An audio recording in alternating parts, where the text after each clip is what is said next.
শ্রীমতী কৃষ্ণরক্ষিতের কাছে যে কি কায়দায় নারী সংরক্ষণ বিলকে আনা হচ্ছে আগামীকাল। আগামীকাল আমরা প্রতিবাদ করবো, আগামীকাল না, কিন্তু এই সংসদ বর্ষাকালীন সংসদ অধিবেশনেই তারা চেষ্টা করছে ডিলিমিটেশন এবং নারী সংরক্ষণ বিলকে একসঙ্গে যুক্ত করে বিলটা পাস করাবার। আমরা মনে করছি যেটা একেবারেই অগণতান্ত্রিক পদ্ধতি। 2009 সালে রাজ্যসভায় এই বিল পাস হয়েছে। তারপরে 14 সালে নরেন্দ্র মোদী কেন্দ্রে প্রধানমন্ত্রী হিসেবে আসীন হলেন। 12 বছর লেগে যাচ্ছে এই সংরক্ষণ বিল পাস করতে। এখন নতুন করে যেখানে কি তাদের বিলটা যে পাস হতে পারেনি, বিরোধী শক্তির কাছে তারা মাথা নত করেছেন। তারপর থেকে তারা প্রচার করছেন গোটা ভারতবর্ষে যে বিরোধীরা, বিশেষ করে ইন্ডিয়া জোটের সঙ্গে যারা যুক্ত, তাদেরকে কটাক্ষ করে বলা হচ্ছে যে তারা নারী বিল পাস হোক এটা চায় না। ভারতবর্ষের মানুষ জানে যে নারী সংরক্ষণ বিলের ব্যাপারে সবচেয়ে বেশি অগ্রণী ভূমিকা নিয়েছিল বামপন্থীরা, গণতন্ত্র প্রিয় সম্পন্ন দলগুলো। এখন তাদেরকেই পেছনে ফেলে ভারতীয় জনতা পার্টি এমন একটা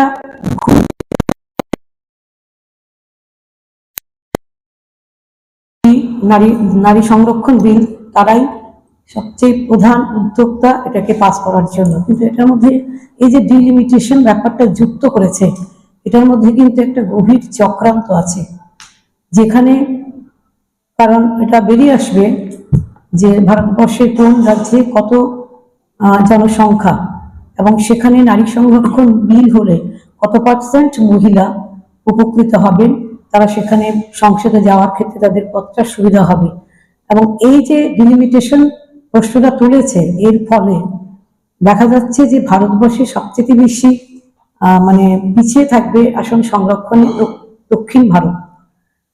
আর সুবিধাটা কারা বেশি পাবে, সেটা হিন্দি বলয়ের রাজ্যগুলো। আর আরএসএস বিজেপির শক্ত ঘাঁটি যেখানে, যেমন উত্তরপ্রদেশ, মধ্যপ্রদেশ, রাজস্থান, গুজরাট, মহারাষ্ট্র, ঝাড়খণ্ড, এগুলোতে। কারণ ডিলিমিটেশনে বেরিয়ে আসবে কোন রাজ্যের কত জনসংখ্যা, মেয়েদের জনসংখ্যা কত, এবং সেই নিরিখেই আসনগুলো তৈরি হবে প্রত্যেক রাজ্যের জন্য। এবং এটা যদি হয় তাহলে আরএসএস বিজেপি খুব গভীরে গিয়ে বিশেষজ্ঞদের মত নিয়ে তারা এটা করেছে। যদি এটা করা যায় তাহলে দেখা যাবে যে এই হিন্দি বলয়ে যেখানে আরএসএস কিংবা বিজেপির আধিপত্য, সেখানেই মেয়েদের সংরক্ষণ বেশি আসবে চোখের সামনে। কারণ ওইখানে জনসংখ্যার মতো ভারতবর্ষের অন্যান্য রাজ্যে এত জনসংখ্যা নেই, ফলে সেখানে আসন সংরক্ষণটা সীমাবদ্ধ থেকে যাবে। আমরা যার জন্য ভয় পাচ্ছি যে অনেক রাজ্যে হয়তো হবে 2-3টে আসন, সেখানে হয়তো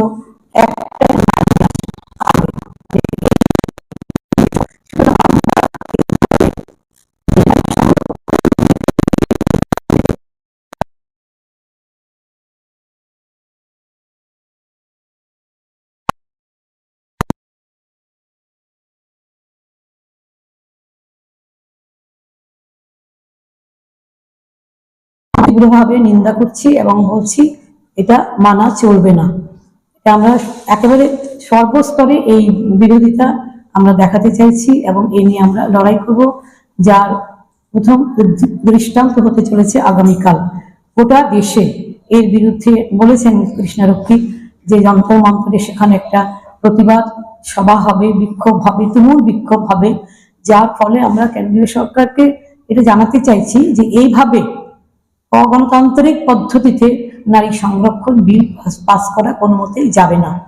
এটা করা হলে সবচেয়ে বেশি ক্ষতিগ্রস্ত হবে যেখানে জনসংখ্যা কম, বিশেষ করে মেয়েদের সংখ্যা যেখানে কম। আপনারা জানেন উত্তরপ্রদেশে জনসংখ্যা বেশি, মেয়েদের সংখ্যা বেশি, মধ্যপ্রদেশেও বেশি, গুজরাটে বেশি, মহারাষ্ট্রে বেশি। সুতরাং ফায়দাটা ওরা তুলতে চাইছে, এটা আমরা কিছুতেই হতে দেব না। যেন এটার মধ্যে একটা সমতা থাকে, যে জনসংখ্যার ভিত্তিতেই তো হবে আসন সংরক্ষণ, কিন্তু যদি ডিলিমিটেশনকে বাদ দিয়ে করে তাহলে কিন্তু এতটা ক্ষতিগ্রস্ত হবে না আমাদের দেশের রাজ্যগুলো। কিন্তু ডিলিমিটেশনকে যদি যুক্ত করে যদি করে তাহলে কিন্তু অনেক রাজ্য কিন্তু পিছিয়ে যাবে নারী সংরক্ষণের ক্ষেত্রে।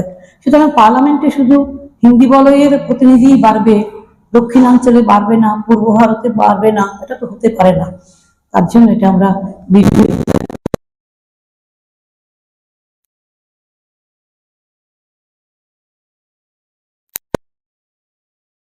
যাতে কেন্দ্রীয় সরকার পিছু হটতে বাধ্য হয়। নারী সংরক্ষণ বিলের সঙ্গে ডিলিমিটেশন যে পলিসি, তাকে কিছুতেই যুক্ত করা যাবে না। আমরা তীব্র বিরোধিতা করছি।